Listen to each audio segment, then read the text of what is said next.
Operation सिंदूर की सफलता के बाद आज पहली बार रक्षा मंत्री राजनाथ सिंह जम्मू कश्मीर पहुंचे हैं। थोड़ी देर पहले उन्होंने बादामी बाग छावनी में जवानों को संबोधित किया है, उनसे मुलाकात की है और अपने संबोधन में रक्षा मंत्री राजनाथ सिंह ने बहुत बड़ा प्रहार किया। यह भी ऐसा ही प्रहार जैसा ऑपरेशन सिंदूर में देखने को मिला। जैसे आतंकी हेडक्वार्टर्स उड़ाए गए, वैसे आज शब्दों से आतंक के और पाकिस्तान के परखच्चे उड़ा दिए गए। जैसे पाकिस्तानी एयरबेस को टारगेट करके उन पर अटैक किया गया, उनको नेस्तनाबूद किया गया, उसी तरह से आज पाकिस्तान की असल पहचान विश्व के सामने उजागर की गई कि जैसे बंदर के हाथ में उस तरह, उसी प्रकार पाकिस्तान के हाथ में न्यूक्लियर बॉम्ब बिल्कुल उसकी धमकियां देता रहता है। और आज पूरे विश्व को संबोधित करते हुए रक्षा मंत्री ने कहा, हम आतंकवाद के खिलाफ कार्रवाई करें, हम युद्ध नहीं चाहते, हम वो देश हैं, हम युद्ध हमारी प्राथमिकता कभी नहीं है, लेकिन विकल्प ही हमारे पास क्या बचा था।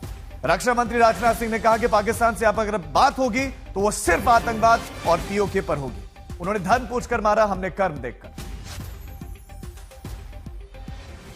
साथियों, आतंकियों ने पहलगाम में धर्म पूछकर हमारे निर्दोष लोगों को मारा। उसके बाद आपने जो जवाब दिया उसे पूरी दुनिया ने देखा है। उन्होंने यह नहीं सोचा कि आम नागरिकों ने उनका क्या बिगाड़ा है, उन्होंने ऐसा क्या किया है कि उन्हें मार दिया जाए। पर मैं यह कहना चाहूंगा, आतंकियों ने भारतीयों को धर्म पूछकर देखकर मारा, धर्म पूछकर मारा, तो हमने आतंकियों को उनका कर्म देखकर मारा है। उन्होंने धर्म देखकर बेगुनाहों की जान ली, यह पाकिस्तान का कर्म था। हमने कर्म देखकर उनका खात्मा किया, यह हमारा भारतीय धर्म है। आतंकवादियों ने पहलगाम में आतंकवादी घटना को अंजाम देकर भारत के मस्तक पर चोट पहुंचाने की कोशिश की है। भारत की सामाजिक एकता को तोड़ने का भी प्रयास किया गया है। उन्होंने भारत के माथे पर वार किया, हमने उनकी छाती पर वार किया है और छाती पर घाव किया है। पाकिस्तान के जख्मों का इलाज इसी बात में है कि वह भारत विरोधी और आतंकवादी संगठनों को पनाह देना बंद करे और अपनी जमीन का इस्तेमाल भारत के खिलाफ किसी भी सूरत में ना होने दे।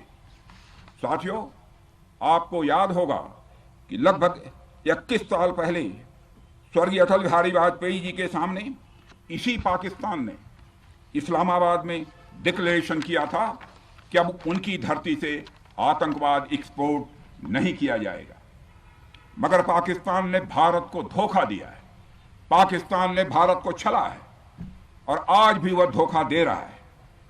इसका खामियाजा अब उसको भारी कीमत करके भुगतना पड़ा है।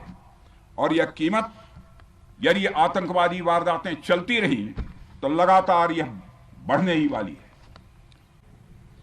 रही बात पाकिस्तान की, तो उसकी बात ही क्या करूं आपसे। वह देश तो मांगते मांगते अपनी जहालत से एक ऐसी हालात में आ गया है कि उसके बारे में यह भी कहा जा सकता है कि पाकिस्तान जहां भी खड़ा होता है वहीं से मांगने वालों की लाइन प्रारंभ हो जाती है।